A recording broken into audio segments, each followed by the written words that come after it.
This is my second attempt of doing headlight restoration. This is my buddy's headlight from a 3rd gen Dodge. First step is lens prep. Just clean it up, wipe it down. That's all the dirt on top. Now we get to sanding. So these headlights are not too bad. So I can do 1,000, 1,500, 2,000, 3,000, 4,000. Let's see what that does.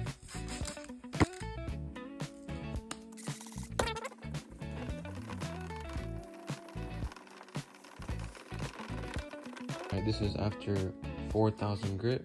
It looks a little hazy everywhere. And now we just polish it with the cutting compound with a wheel like this. And then we go at it with a ultra finish compound with like the foam pad. And now for the final part, we use that secret sauce ceramic coating.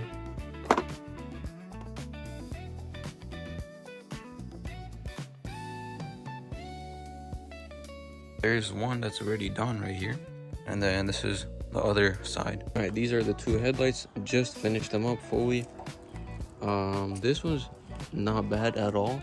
This one has like some damage on the inside, so you can kind of tell. But from afar, it looks good.